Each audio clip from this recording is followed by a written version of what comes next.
భారతి, ఈ పండగ సెలవులో నువ్వు కొంచెం లావు అయినట్లున్నావు. మరి లావ్ అవునా? ఈ పండగ 10 రోజులు తమరేం చేశారు ఒకసారి గుర్తు. ఉదయం నుంచి సాయంత్రం వరకు ఫ్రెండ్స్ అని పార్టీలని ఒక రోజున ఇల్లు పట్టారా? నీకోసం వండిన ఫుడ్ అంతా కూడా నేనే తినాల్సి వచ్చింది. అందుకే నువ్వు ఎప్పటిలాగా టైం సరికి వచ్చి భోజనం చేసావనుకో అందరం కూడా చక్కగా ఉంటాం.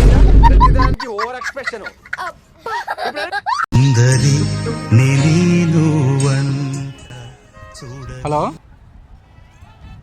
అరే నేను రాలేనురా బాబు. ఓకే ఓకే ఉంటాను. ఏంటండి రాలేని అంటున్నారు? తమిళనాడులో మా ఫ్రెండ్ ఉన్నాడు కదా, జల్లికట్టు ఆడదాం రారా అని ఫోన్ చేశాడు. నేను రాలేనని చెప్పా. ఏంటి మీ ఫ్రెండ్స్ ఫోన్ చేస్తే మీరు వెళ్ళకపోవడమా? అంటే ఇంట్లో ఉన్న పిల్లల్ని కంట్రోల్ చేయలేదు. అక్కడికి వెళ్ళి ఎద్దునెట్టు కంట్రోల్ చేస్తాను. సంక్రాంతి నాన్న, మీ మనవరాలు పుట్టినప్పుడు ఎకరా పొలం రాసిస్తాను అన్నావు. ప్రతి సంక్రాంతికి ఇలాగ అంటున్నావు. సంక్రాంతి అయిపోతుంది. ఈ సంక్రాంతికే తన పేరుని రిజిస్ట్రేషన్ చేయించిన. ఇప్పుడు తక్కువ రేట్లు ఉన్నప్పుడు ఆ భూమి తీసుకున్నానమ్మా. ఇప్పుడు దాని మీద ఎప్పుడూ అవసరమయ్యి లోన్ కూడా వాడేశాను.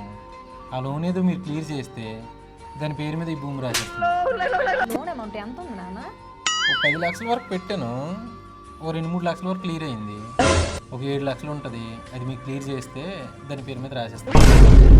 అంత తొందర ఎందుకులే నాన్న, ఆ లోన్ అమౌంట్ ఏదో క్లియర్ చేసాక అప్పుడు రిజిస్ట్రేషన్స్ పెట్టుకుందాం. ఏదో రాస్తామంటే సరే ప్రతి సంవత్సరం వచ్చి పీక్కు తింటారు. డబ్బులు అయినా సరే పారిపోతారు. ఏమండి, మీకు బిఫోర్ మ్యారేజ్ మందుల బట్టి బాగా ఎక్కువ ఉండదంట.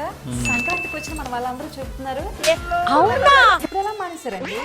అంటే అప్పుడు నాకు లవర్ ఉండేది. తనకు మాట ఇచ్చాను అనమాట, లైఫ్లో ఇంకెప్పుడు మందు తాగనని. అందుకే మానేశాను. ఏంటి? ఆ పనికి మాలిన దానికి ఇచ్చిన మాట కోసం మందు మానేస్తావా? ఇప్పుడు నేను చెప్తున్నా, వెళ్ళి మందు తాగిస్రాయిలు. నాకు ఇప్పుడు తాగలేని లేదే. నేను చెప్తాను కదా, తాగుతావా లేదా? అది కాదే, నా దగ్గర ఇప్పుడు డబ్బులు కూడా లేవు. నేను ఫోన్ పే చేస్తా, వెళ్ళి తాగిరా. ఆగు, కొంచెం కొంచెం కాదు, ఫుల్ తాగిస్రా. ఏమండి, వెళ్ళి మరొక 2 కేజీలు చికెన్, 2 కేజీల మటన్ తీసుకురండి. సేమే తెచ్చాను కదే, అప్పుడే తినేసామా? మళ్ళీ ఎందుకు? కాదండి, మా కన్నవారింటికి భోగి రోజు వెళ్తాం అనుకున్నామా? వెళ్ళలేదు. నేను సంక్రాంతికి వెళ్తాం అనుకున్నామా? వెళ్ళలేదు. ఈ రోజు కూడా వెళ్ళలేదు. అందుకే మా కన్నవారు అందరూ కూడా మనకి చూడడానికి వచ్చేస్తున్నారండి.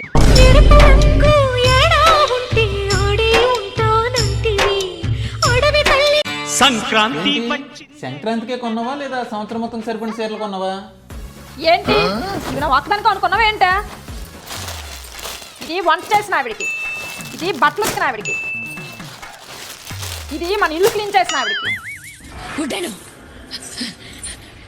అంతవరకు గంగ అటువంటి స్థితిలో నేను ఎప్పుడూ చూడలేదు. అర్థమైందా? అంటే వీళ్ళు ఎవరు మన ఇంట్లో లేరు కదా. ఇప్పుడు ఆ పనులన్నీ చేస్తుంది ఎవరు? నేనే కదా. మరి అప్పుడు ఆ చీరలన్నీ నాకే కదా అవుతాయి.